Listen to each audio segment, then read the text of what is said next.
दोस्तों, जब किसी भी व्यक्ति की बेल होती है तो उसे दो गवाह या जमानतदार पेश करना होता है और एक रकम नियत की जाती है। उस रकम की संपत्ति उन जमानतदार के पास होगी तभी वह जमानत ले सकते हैं और बहुत सारी चीजें होती हैं। तो दोस्तों, आइए आज के इस वीडियो में यही समझ लेते हैं कि जमानत होती कैसे है और जमानतदारों को क्यों पेश किया जाता है और जमानत देते समय एक रकम क्यों नियत की जाती है। तो दोस्तों नमस्कार, मेरा नाम ओम प्रकाश सांडिल्य है और आप देखना शुरू कर चुके हैं सांडिल्य स्कूल ऑफ लॉ। दोस्तों, दंड प्रक्रिया संहिता 1973 की धारा 440 से 450 तक में जमानत मुचलका के बारे में प्रावधान किया गया है। तो आइए इन्हीं प्रावधानों को बिंदुवार समझते हैं।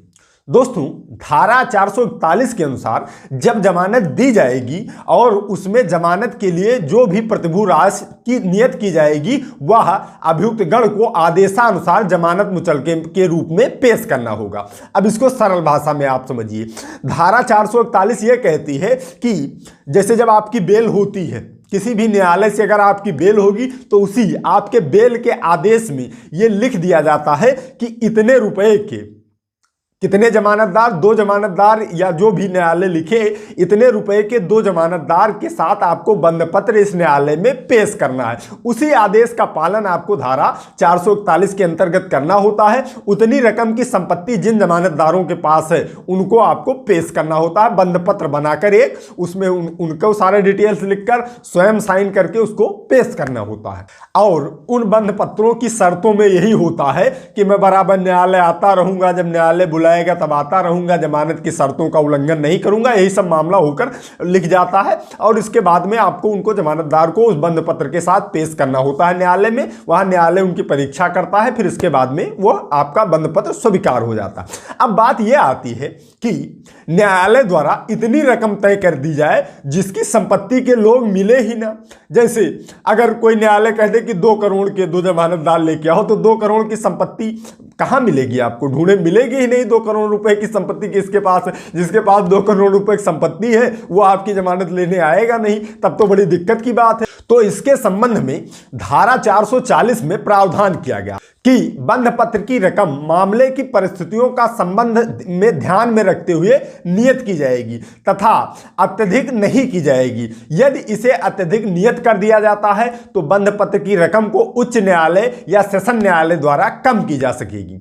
जैसे अगर वैसे तो मामले के आधार पर जो राशि है वो बहुत कम ही नियत की जाएगी। अब अगर अधिक नियत कर दी जाती है, अगर मजिस्ट्रेट के न्यायालय में अधिक नियत कर दी जाती है तो आप सेशन न्यायालय में अपील कर उसकी रकम को कम करवा सकते हैं। अगर सेशन न्यायालय द्वारा इतनी अधिक नियत कर दी जाती है तो आप हाई कोर्ट में जाकर उसको कम करा सकते हैं कि नहीं, इतनी रकम नहीं होनी चाहिए, इस मामले के अनुसार इतनी ही रकम होनी चाहिए, तो उस रकम के हिसाब से कम हो जाएगा। इसके बाद आप अपने जमानतदार पेश कर सकते हैं। यानी आपको यह भी अधिकार दिया गया कि आपको मामले के हिसाब से जो उचित होता है वही रकम तय करेगा न्यायालय। अगर अधिक तय करता है तो अपील करके आप कम भी करवा सकते हैं। और धारा 442 में यह कहा गया कि जब अभियुक्त द्वारा आदेशानुसार बंद पत्र पेश कर दिया गया है तब उसे अभिरक्षा से उन्मोचित कर दिया जाएगा और यदि वह जेल में है तो उसे जेल से भी रिहा किया जाएगा।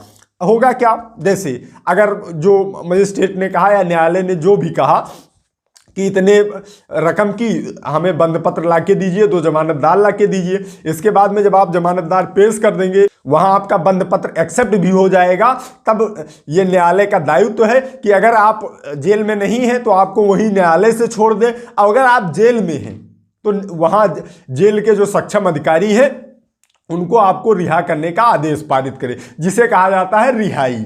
जब आप न्यायालय में जाएंगे तो ये पता चलेगा कि इनकी जमानत हो गई है, इनकी रिहाई जा रही है, रिहाई उसमें बना देंगे। आपके जो पेशकार होते हैं वो रिहाई बनाएंगे कि अब इनकी जमानत हो गई है, इनको छोड़ दीजिए। उन्हीं का पैरोकार लेके जाएगा, वहां जेल में रिहाई दे आएगा, इसके बाद में आपको जेल से छोड़ दिया जाएगा।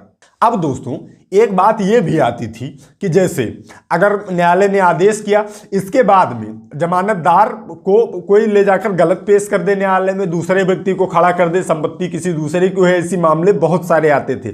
ऐसे मामले अगर आते हैं तो इसका पहला जो सोल्यूशन था उसका सोल्यूशन तो निकाल ही लिया है न्यायालय ने। न्यायालय ने क्या कह दिया कि अगर 20,000 से ऊपर की आपकी प्रतिभूति की धनराशि है, आपकी जमानत की धनराशि 20,000 से ऊपर है, तो उसका वेरिफिकेशन होगा। वेरिफिकेशन में क्या होगा, एक पत्र थाने को जाएगा, एक पत्र तहसील को जाएगा। थाने पर जाएगा इसलिए क्योंकि वो पता करेंगे कि ये व्यक्ति यहाँ निवास करता है या नहीं करता है। थाने से वेरीफाइड होके आ गया। इसके बाद में अगर आपने अपनी खतौनी लगाई है तो तहसील में जाएगा, लेखपाल, कानूनगो और तहसीलदार प्रमाणित करेगा कि हाँ इनकी संपत्ति इतने रुपए की है। अब अगर आपने कोई अन्य पेश किया, गाड़ी पेश की है, तो वो जाएगा वहाँ आरटीओ ऑफिस में, पता करें कि इसको पता करो कितने रुपए की गाड़ी है, ये 20,000 की जमा, यहाँ पर 30,000 की जमानत ले रहा है, देखो इसकी गाड़ी 30,000 की है या खंचल कहीं घर पे खड़ा किए हुए है, ये भी ध्यान रखा जाएगा सारी चीज़ें। तो वेरिफिकेशन का काम चला दिया गया। फिर भी अगर वेरिफिकेशन नहीं होता है और अगर कोई भी अभियुक्त जो है वह गलत जमानतदार पेश कर देता है, तब उसके खिलाफ गैर जमानती वारंट यानी एनबीडब्ल्यू न्यायालय जारी कर सकेगा और उसे फिर से कारागार में भेज सकेगा। एक मौका न्यायालय देता है कि अगर गलती से आपने गलत जमानतदार को पेश कर दिया है तो आप फिर से बंदपत्र अपना पेश कीजिए। अगर उस फिर से पेश करने में असमर्थ है तो उस व्यक्ति को कस्टडी में लेगा और फिर से जेल भेज देगा। यह धारा 443 में प्रावधान है। अब दोस्तों धारा 444 में जमानत वापस लेने का प्रावधान है। अगर कोई भी व्यक्ति जमानत अपनी वापस लेना चाहता है तो वह मजिस्ट्रेट से आवेदन कर सकेगा जमानत वापस कराने के लिए। जमानत वापस होने के बाद अभियुक्त को समय दिया जाएगा कि वह दूसरा मुचलका पेश करे, दूसरा बंधपत्र पेश करे। अगर वह ऐसा नहीं करता है तो उसे हिरासत में लेकर जेल भेज दिया जाएगा। जैसे इसमें यह है, जो जमानतदारों ने आपकी जमानत ली है उनका मन करता है कि आपका चाल चलन ठीक नहीं है, आप न्यायालय में हाजिर नहीं होंगे, तो क्या करते हैं, जमानत वापस ले लेते हैं अपनी। गए मजिस्ट्रेट के यहाँ, जिस भी न्यायालय से आपकी जमानत हुई है वहाँ गए, वह आवेदन दिया कि मैं इस व्यक्ति की जमानत अब नहीं लूँगा, इसका चाल चलन ठीक नहीं है, अभी अदालत में ना आए तो मेरे ऊपर आ जाएगा ब्लेम। उन्होंने आवेदन दिया, उनका जमानत वापस हो जाएगा। वो जब जमानत अपनी वापस ले लेंगे तो आपके यहाँ नोटिस दी जाएगी कि फिर से आओ, दूसरा बंधपत्र पेश करो, दूसरा जमानतदार लेके आओ। अगर आप लेके नहीं गए तो आपको फिर से हिरासत में ले लिया जाएगा और आपको फिर से जेल भेज दिया जाएगा। ये धारा 444 में प्रावधान किया गया। इसमें स्वतंत्रता दी गई जमानतदार को कि कोई भी जमानतदार अगर उसे लगता है कि हमने जिसकी जमानत ली थी वो सही आदमी नहीं है तो अपनी जमानत वापस भी ले सकता है। अब दोस्तों धारा 445 में यह प्रावधान किया गया कि अगर कोई व्यक्ति जमानत मुचलका पेश करने में असमर्थ है तब ऐसा व्यक्ति जमानत मुचलके के एवज में उतनी ही राशि अथवा सरकारी वचन पत्र न्यायालय में जमा कर सकेगा। यह व्यवस्था ऐसे व्यक्तियों के लिए है जो जमानत मुचलके पेश करने में असमर्थ है। जैसे कुछ लोगों को नहीं मिलता है, वो असमर्थ है, सारी लोगों को नहीं ला सकते हैं, तो इस स्थिति में धारा 445 में यह प्रावधान कर दिया गया कि जितना न्यायालय ने रकम तय की है उतने का आप रकम न्यायालय में जमा कर दीजिए, गारंटी के रूप में आप जमा कर दीजिए। अगर आपने जमानत पर आप बराबर न्यायालय आते रहे, आपने जमानत के शर्तों का उल्लंघन नहीं किया तो बाद में वापस भी हो जाएगा, या तो आप वचन पत्र, सरकारी वचन पत्र दे दीजिए, कुछ कर दीजिए ऐसा कि हम ये वैसा पैसा देंगे, तब भी आपको न्यायालय छोड़ सकता है। इसके बाद दोस्तों धारा 446 के अनुसार अगर जमानत पर छोड़ा गया व्यक्ति जमानत की शर्तों का उल्लंघन करता है, यदि न्यायालय में हाजिर नहीं होता है, कोई वस्तु पेश नहीं करता है, तो उसके जमानत मुचलके को जब्त कर लिए जाने का प्रावधान है।